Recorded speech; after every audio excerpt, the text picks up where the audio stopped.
Welcome back once again to GPAT mentor और placement series की श्रृंखला में आज के वीडियो के हमारे गेस्ट हैं Rashmi Ranjan Panigrahi. Welcome to the GPAT mentor YouTube channel. Rashmi, मैं आपको बताना चाहूंगा कि रश्मि रंजन पानीग्राही ने जीपेट 2023 के अंदर AIR 18 हासिल करी थी। मैं चाहूंगा जो बाकी का इंट्रोडक्शन है वो रश्मि रंजन खुद अपने मुखारबिंदों से दे। तो रश्मि रंजन प्लीज हमारे व्यूअर्स ऑफ आवर चैनल को अपना एक छोटा सा इंट्रोडक्शन दे और अपने प्लेसमेंट के बारे में भी जरूर बताएं। ठीक है।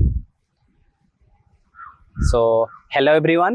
I am Rashmi Ranjan Panigrai. I have recently completed my Masters in Pharmacology in IIT BHU.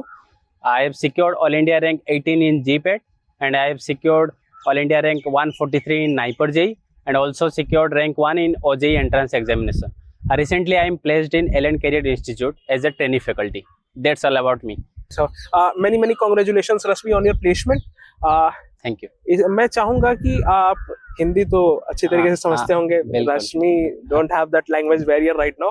सो मैं चाहूंगा कि आप हमारे व्यूअर्स को बताएं कि आपकी जो जीपैट और नाइपर की जर्नी है, जो प्रिपरेशन जर्नी है वो कैसी रही है। फिर हम प्लेसमेंट वाली जर्नी पे बात करेंगे। सबसे पहले थोड़ा बैक स्टेज जाके जीपैट और नाइपर की प्रिपरेशन स्ट्रेटेजी को हम समझते हैं।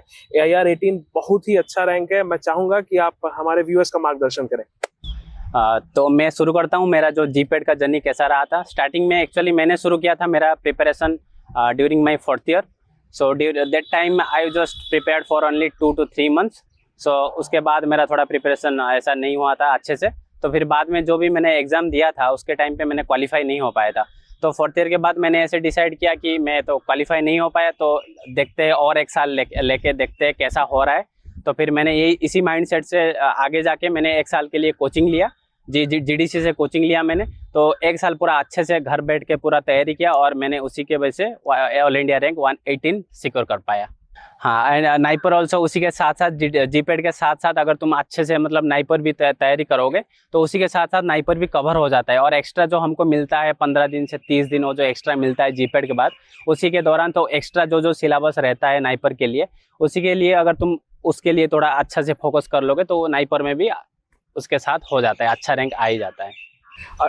रश्मि, आपने बताया हमें कि आप एक ड्रॉप ईयर स्टूडेंट्स हैं, तो क्या आप रेकमेंड करना चाहिए, मेरे 2 सवाल हो गए इसके बाद आपसे, कि क्या आप रेकमेंड करना चाहेंगे हमारे जूनियर्स को कि वो एक ड्रॉप ईयर लें, अगर जैसे आपने बताया आपका 4th ईयर में क्वालिफाई नहीं कर पाए थे। कई बच्चे ऐसे भी हैं जो कि नाइपर में इस बार सीट्स कम होने की वजह से 1500 रैंक 1800 रैंक के आसपास कहीं ना कहीं हैं, 2000 रैंक तक भी हैं, वो नाइपर क्वालिफाइड हैं बट नाइपर में उन्हें सीट नहीं मिलेगी। क्या आप इनकरेज करना चाहेंगे उन बच्चों को कि वो ड्रॉप ईयर लें? सिचुएशन कैसी होनी चाहिए बच्चों की इस चीज को लेके, और जो सेक्शन ए है उसके लिए पर्टिकुलरली आप क्या एडवाइस देना चाहेंगे बच्चों को? जो नाइपर का सेक्शन ए है उसके लिए हमारे व्यूअर्स को आप क्या एडवाइस देना चाहेंगे? सेक्शन ए एप्टीट्यूड जो है, जीके है, थोड़ी बहुत अंग्रेजी के जो सवाल है, वो सारे सवाल के बारे में पूछ रहा हूँ। सो बेसिकली जो ड्रॉप ईयर के बारे में जो शिवेंद्र बताया, तो चीज़ क्या है, जो स्टार्टिंग में हम सोचते हैं कि हाँ 1 साल बर्बाद ना हो जाए, अगर क्या होगा अगर 1 साल हम अच्छे से तैयारी किए और उसके बाद नहीं हुआ। ऐसा हो ही नहीं सकता है। अगर तुम शुरू से पूरा अच्छे से प्रिपरेशन जर्नी लास्ट तक कंटिन्यू करोगे, ऐसा हो ही नहीं सकता है कि तुम्हारा क्वालिफाई नहीं होगा। ये थोड़ा डाउट है कि हाँ रैंक कैसा आ सकता है, मतलब अंडर 100 आएगा या नहीं आएगा, इसमें तुम्हारा डाउट हो सकता है। कि ऐसा कभी भी नहीं हो सकता है कि तुम क्वालिफाई नहीं करोगे। और जो भी बंदा थोड़ा रैंक अच्छा नहीं हुआ इस बार, कि तुम सोच रहे हो कि हाँ लेना नहीं चाहिए या नहीं चाहिए, मेरा हिसाब से 100% तुम 1 ईयर ड्रॉप करना चाहिए। बिकॉज क्या होता है, जैसे कि तुम 1 ईयर ड्रॉप करते हो, तुमको अच्छा यूनिवर्सिटी में चांस मिलता है, जैसे कि IIT BHU हो गया और बहुत सारा नाइपर्स हो गया। नाइपर्स में अगर मैं बात करूँ अच्छा नाइपर की, जो कि मोहाली हो गया, हैदराबाद हो गया, अहमदाबाद हो गया, 95% to 100% प्लेसमेंट रेट है और तुम अच्छा एक प्लेसमेंट तुम्हारा पैकेज भी रहेगा। अगर तुम ऐसे ही ज्वाइन कर लेते हो कोई भी कॉलेज, तो वहाँ ऐसे तुम खाली पैसा बर्बाद होता है और उसके बाद प्लेसमेंट का भी कुछ अता पता नहीं रहता है, मतलब कुछ सियोरिटी कुछ नहीं रहता है। सो अभी मैं आऊँगा नेक्स्ट सवाल, जो नाइपर का जो सेक्शन ए रहता है वो तुमको कैसे तैयारी करना चाहिए। जैसे कि हम जीपेट के लिए तैयारी करते हैं तो नाइपर जो सेक्शन ए रहता है, जो कि एप्टीट्यूड, जनरल अवेयरनेस, इंग्लिश के जो सवाल आता है, तो उसमें क्या होता है हमारा छूट जाता है। जीपेट के लिए ये सब चीज़ नहीं रहता है तो हमको एक्स्ट्रा मेहनत करना पड़ता है। तो ये तुम कर सकते हो। जैसे कि जीपेड हो गया, उसके बाद जो भी तुमको 15 दिन से 1 महीना तुमको टाइम मिलेगा, उसी टाइम पे तुम अच्छे से उसको थोड़ा ध्यान देके अच्छे से प्रैक्टिस कर लोगे। जैसे कि नाइपर कंपनी ने एक जीडीसी की तरफ से बुक आता है, तो उसको अगर तुम अच्छे से प्रिपेयर कर लोगे, मैंने उसी से वहाँ से ही किया था पूरा प्रैक्टिस, तो तुम्हारा नाइपर रैंक भी अच्छा आ ही जाएगा, नो डाउट। तो ये तो हो गया एक जर्नी थी जो आपने तैयारी प्रिपरेशन की बताई हमारे व्यूअर्स को। अब मैं चाहूंगा कि एक बहुत ही इंपॉर्टेंट सवाल है, होपफुली बहुत सारे बच्चे इससे भागते हैं। आपने आईआईटी बीएचयू क्यों चूज किया? 143 रैंक जो है वो आपको कहीं ना कहीं नाइपर मोहाली के अंदर बहुत ही अच्छा सब्जेक्ट दिलवा सकता था। आपको हो सकता है कि कोर्स सब्जेक्ट भी मिल जाता नाइपर मोहाली में, लेकिन आपने यहाँ से M pharm in pharmacology pursue करने की मतलब परस्यू किया। ऐसा क्यों हुआ? क्या इसके पीछे फैक्टर्स हैं? कुछ वो भी हमारे व्यूअर्स को बताएं। बिल्कुल शेयर। तो ऐसा रहा, जैसे कि मैंने बहुत सारा जो आईआईटी एक फार्मा वर्ल्ड नाम का चैनल है तो यूट्यूब का, तो मैंने वहाँ बहुत सारा वीडियोस देखा करता था। तो उसी टाइम पे मेरे को पता चला कि हाँ, नाइपर का कैसे कैसे सिलेबस होने वाला है और आईआईटी बीएचयू का कैसा सिलेबस होने वाला है, और वहाँ का जो प्लेसमेंट, यहाँ का प्लेसमेंट, मैंने बहुत सारा काफ़ी कंपैरिजन करके मेरे को ये पता चला जैसे कि कोई थोड़ा चिल्ड मेरे जैसे रहना चाह रहा है कि हाँ, थोड़ा टाइम उसको मिलना चाहिए। ऐसे नहीं कि बाद 10 घंटा 12 घंटा एक बार घुस गया तो मास्टर्स में उसको करता रहना चाहिए। तो थोड़ा अगर खुद को तुमको टाइम देना है, हाँ 4-5 घंटे 6 घंटे तुम रिसर्च करके बाकी टाइम तुम्हारे लिए खुद के टाइम को निकाल सकते हो। खुद को एक्सप्लोर करना है, कहीं पे तुम खुद को दूसरा कुछ प्रिपेयर करना चाहते हो, उसके लिए मेरे को ऐसा टाइम चाहिए था। तो अगर तुमको भी ऐसा चाहिए तो तुम आईआईटी बीएचयू को उसी वजह से चूज कर सकते हो उसके लिए। तो रश्मि, अब हम आईआईटी बीएचयू में आ गए हैं, आपने डिसाइड कर लिया कि नाइपर नहीं लेना है, अब आईआईटी बीएचयू से एम फार्मा करना है।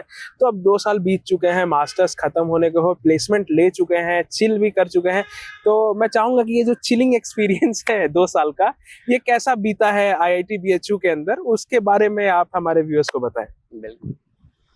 तो ये एक चीज़, शानदार चीज़ मैं बताना चाहूँगा, जैसे कि आईआईटी बीएचयू में पार्टी कभी कम नहीं होता है। हर बार मतलब हर 2-3 महीने में एक डीजे पार्टी तो आपको मिल ही जाएगा, और ये तो एक बहुत अच्छा पॉइंट है। जैसे जिसको पार्टी करना थोड़ा अच्छा लगता है, तो हर बार तुमको एक साल में 3-4 बार पार्टी तो मिल ही जाता है। और उसके साथ साथ आपको जैसे कि मेस में बहुत सारा मेसेस यहाँ है, आपको जो कि खाने का ऑप्शन बहुत सारा एक्सप्लोर आप कर सकते हो। जैसे ये खाना आपको अच्छा नहीं लग रहा है, 5-6 आइटम मिनिमम आपको मिलता है, वो भी बहुत कम पैसों में। उसी जगह तुम नाइपर में देखोगे, वहाँ खाने का तुम इतना सारा पैसे हम देते हैं, फिर उसके बदले में हमको खाना जो ही मिलता है, मैं बताना इतना नहीं चाहूँगा। बाकी एक बार मैंने गया था नाइपर मोहाली में, मेरा पर्सनल एक्सपीरियंस है। मेरा जो दोस्त के पास मैं गया था, वहाँ खाना 1-2 आइटम ही मिलता है और बहुत मुश्किल हो जाता है। जो थोड़ा फूडी टाइप का है, जिसको थोड़ा अच्छा खाना चाहिए, उसके लिए बहुत मुश्किल हो जाता है। That choice depend up to you. तो 2 साल के अंदर रश्मि रिसर्च भी हुई होगी, मौज मस्ती भी हुई है, ऑब्वियस सी बात है। तो अब थोड़ा प्लेसमेंट की तरफ, जो वीडियो का मेन मोटो है, प्लेसमेंट की तरफ चलते हैं। एलएन फैकल्टी के अंदर ही क्यों? मतलब एज अ फार्माकोलॉजी आप जूलॉजी या बोटनी के आसपास में कहीं ना कहीं एलएन फैकल्टी में ज्वाइन किए होंगे, तो क्या ये पहले से ड्रीम था या फिर टीचिंग एक लाइन थी जो आप परस्यू करना चाहते थे, और भी बच्चे हैं, या फिर ऑप्शंस की कमी थी?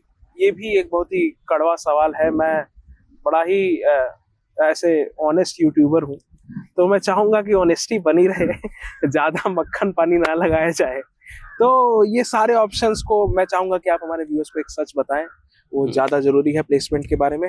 All the best Rashmi. Okay, actually अगर देखा जाए तो कोलोजी के लिए यहाँ कंपनी का सच में अगर मैं बताऊँ तो थोड़ा कम ही रहता है, ये तो सच है। बाकी अगर मैं मेरा पर्सनल बताऊँ तो मेरा ऐसा रहता है कि मेरे को टीचिंग में ही जाना था। टीचिंग में इधर और ना पीएचडी, ये दोनों मेरा पास मतलब चॉइस था। तो जैसे कि आपको कुछ को टीचिंग करना था, और मैंने मेरा +2 के बाद भी मैंने 2 साल के लिए नीट के ड्रॉप किया हुआ था, तो इसलिए मेरा सारे वो कोर्सेज बढ़िया सा अच्छा से हुआ था। और पहले से मेरे को पता भी था कि यहाँ बहुत सारे medical companies, medical coaching type का कंपनीज यहाँ आता रहता है। तो ये सोच के मैंने दिया था, एलएन दिया था मैंने, और मेरा वो हो गया बिकॉज मैंने दिया था।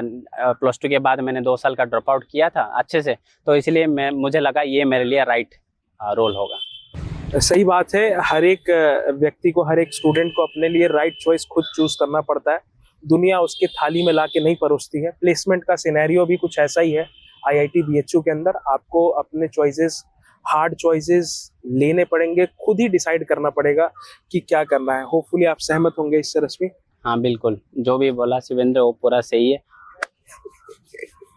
भले ही 2 साल में कुछ और सही ना बोला हो, ये जरूर सही बोला है। तो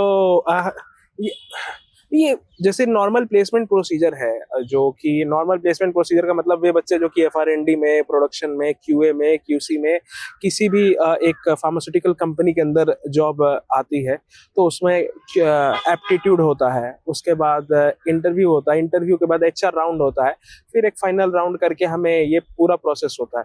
ऑलमोस्ट सारी कंपनी इसी के आसपास, इसी मॉडल पे काम करती है। मैं चाहूंगा कि ये जो मेडिकल लाइन की जो ये कंपनीज तो नहीं कहूंगा, कोचिंग सेंटर्स हैं, जैसे LN, फिटजी भी आई थी यहाँ, हाँ, LN भी आई आकाश थी, भी आया था। आकाश भी आई थी, और एक दो और नारायण ने कहा। नारायण आए थे। तो इनका प्लेसमेंट प्रोसीजर कैसा है, ये कैसे बाकी फार्मास्यूटिकल कंपनी से डिफरेंट है? कुछ डेमो वगैरह भी हुआ होगा, ओके, तो आप इसके बारे में हमारे व्यूअर्स को बताएं। बिल्कुल। तो पहला राउंड होता है actually written test. Written test आपको क्वालिफाई करना पड़ेगा। उसमें से उन्होंने 40 से 50 सवाल देंगे और उनमें से आपको 1 घंटा टाइम मिलेगा। जैसे कि आप नीट का पैटर्न रहता है, उसी के हिसाब से आपको एग्जाम होगा। और उसके बाद होता है second round, that is demo. तो डेमो में आपको एक पर्टिकुलर आपके जो भी चॉइस है, जो भी टॉपिक आपको अच्छा लगता है वो आप चॉइस करोगे। आप उसी में तैयारी करके पहले से रखे होंगे और उसी को आपको एक्सप्लेन करना पड़ेगा। जो भी टीचर्स उनमें आए होंगे, 2-3 टीचर्स, उनके सामने आपको उसको एक्सप्लेन करेगा। और तीसरा राउंड रहता है वो है HR राउंड। HR राउंड में आपको नॉर्मल सवाल, जैसे कि तुमको क्यों करना है, तुम ये क्या कंटिन्यू करोगे, तुम इतना पैसों में क्या, तुमको PhD में नहीं जाना है, ये सब नॉर्मल सवाल कवर करा जाता है। और these are all about placement. और लगभग ऑलमोस्ट सेम है, except for the demo part, जिसमें आप 12th या 11th का जो भी चैप्टर आपको पसंद है, 1 से लेके 12 तक, वो microbes in human welfare, reproduction health, और जो बाकी इकोसिस्टम, बायोडाइवर्सिटी, ये सारे चैप्टर्स हैं, इनमें से कोई भी एक पकड़ के टॉपिक आप समझा सकते हैं। ये डेमो का काम डेमो में करना होता है। तो क्या रश्मि, अभी हमने 5-6 कोचिंग इंस्टीट्यूट्स का नाम लिए, तो आपने LN के अलावा भी किसी और कोचिंग इंस्टीट्यूट में डेमो वगैरह दिया था? मतलब मैं चाहूंगा कि आप अपना हिट रेशियो बताएं। हिट रेशियो का मतलब मेरा यहाँ ये है कि आपने कितने ऐसे कोचिंग इंस्टीट्यूट्स में अप्लाई किया और उसके बाद आपको ये जॉब मिली, या पहले ही हिट में आप जॉब पा गए थे? एक ऐसा सच है जो यूजुअली कोई भी सीनियर नहीं बताता है, वो हमारे जैसे सीनियर हैं आपके पास, सुनिए सच। ओके, एक्चुअली फर्स्ट जो कोचिंग कंपनी यहाँ आया था वो है LN आया था। तो LN में जैसे ही हम गए तो वहाँ फर्स्ट राउंड में ही मेरा मतलब फर्स्ट कंपनी में ही हो गया। तो यहाँ एक ऐसा सिस्टम है, जैसे कि फर्स्ट कंपनी में आपका हो गया तो सेकंड में आप बैठ नहीं सकते। बाकी उससे पहले जो पोर्टल में आया था, जैसे कि आकाश आया था, नारायण आया था, उसमें मैंने अप्लाई करके रखा था पहले से, बिकॉज मेरे को थोड़ा कोचिंग इंस्टीट्यूट में ज़्यादा मन था, इंटरेस्ट था, तो इसलिए मैंने अप्लाई करके रखा था। बाकी कोचिंग में देने को मौका नहीं मिला, बिकॉज मेरा फर्स्ट में क्वालिफाई हो गया था। तो रश्मि, अभी कुछ थोड़ा रैपिड फायर करेंगे, मतलब मैं यहीं रहूंगा और हम लगातार 5-6 सवाल, छोटे छोटे लाइंस में उसका आंसर। तो प्लेसमेंट जो लगी है वो कहाँ लगी है? चेन्नई लगी है। रीलोकेशन का ऑप्शन है क्या अपने पास? हाँ है, वही साउथ इंडिया में।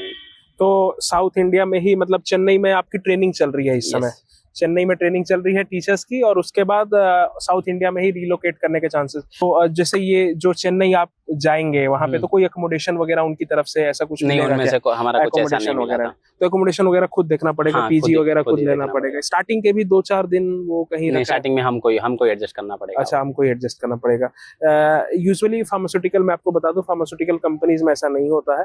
फार्मास्यूटिकल कंपनीज जो होती हैं वो आपको एटलीस्ट 3 to 4 डेज का, कुछ कंपनी ऐसी होती है जो नहीं देती हैं, बाकी कंपनी 3 to 4 डेज का आपको रीएलोकेशन में वो कहीं ना कहीं मदद करती हैं कि आप आइए, उसके बाद हम आपको जगह देंगे। फेवरेट मूवी रश्मि? 3 इडियट्स। 3 इडियट्स, इसीलिए IIT पकड़ा, आप समझ रहे हैं ना? आप समझ जाइए, बाकी तो सच है। रश्मि, एक और बहुत ही अच्छा सवाल है मेरे पास कि IIT वर्सेस नाइपर में, हालांकि एक ही IIT अपने पास, IIT BHU, तो जो कैरियर ऑप्शंस हैं, जो वैरायटी आती है, मतलब एक जगह पे पढ़ने के बाद, तो नाइपर और BHU के बारे में आप क्या कहना चाहेंगे? मतलब कैसा है वैरायटी? कैरियर में होगा IIT, बट फार्मास्यूटिकल वेराइटीज में अगर तुम एक्सप्लोर करना चाहते हो वो नाइपर डेफिनेटली होगा। ओके। सुना है वहाँ क्लिनिकल मैनेजमेंट वगैरह के लिए बहुत सारे रोल्स में आता है, जैसे क्लिनिकल रिसर्च हो गया, ड्रग सेफ्टी एसोसिएट हो गया, रेगुलेटरी अफेयर्स हो गया, FR&D हो गया, R&D हो गया, बहुत सारे फैक्टर्स वहाँ ज्यादा आता है, वेराइटीज। रश्मि, मैं एंडिंग नोट चाहूंगा आपकी तरफ से, मेरे चैनल के लिए भी, और ओवरऑल जो एडवाइस है GPAT 2026 और नाइपर 2026 एक्सपीरियंस के लिए आप क्या देना चाहेंगे? एक्चुअली जिसको लेटेस्ट इन्फॉर्मेशन चाहिए, जैसे कि आईआईटी बीच में अभी क्या चल रहा है, प्लेसमेंट सिनेरियो क्या है, कितना सीट मैट्रिक्स है, जो भी रिगार्डिंग डाउट्स है, इसी चैनल में वो जो शिवेंद्र है जीपैड मेंटर के नाम पे यूट्यूब चैनल है, उसमें वो सारे हर दिन वो अपलोड करता रहता है। तो आपको लेटेस्ट का इन्फॉर्मेशन की कोई दिक्कत नहीं रहेगा अगर आप इसी चैनल को कॉन्स्टेंटली फॉलो कर रहे हो। Advice for 2026 GPAT aspirants would be like that if you will start preparing from now, it's like you don't have sufficient amount of time. If you will start from today, then only you will be able to qualify, will able to secure under 100 rank. That's my advice to you. और similarly NIPER 2026 aspirant students के लिए आपको क्या करना है, जो भी coaching आपने ज्वाइन किए हो उनका नोट्स और टीचर के दिया हुआ जो भी नोट्स आपको वो सब प्रिपेयर करना अच्छे से करना चाहिए। और उसके बाद आपको एक खुद का नोट्स रहना चाहिए जो कि आप डेली उसको प्रैक्टिस करते रहे। और जो भी आपने नोट्स आपने बनाए हुए आपको उसको ऊपर भरोसा रखना चाहिए और 100% सिलेक्शन होगा, कोई रोक नहीं पाएगा। Like, share and subscribe GPAT mentor.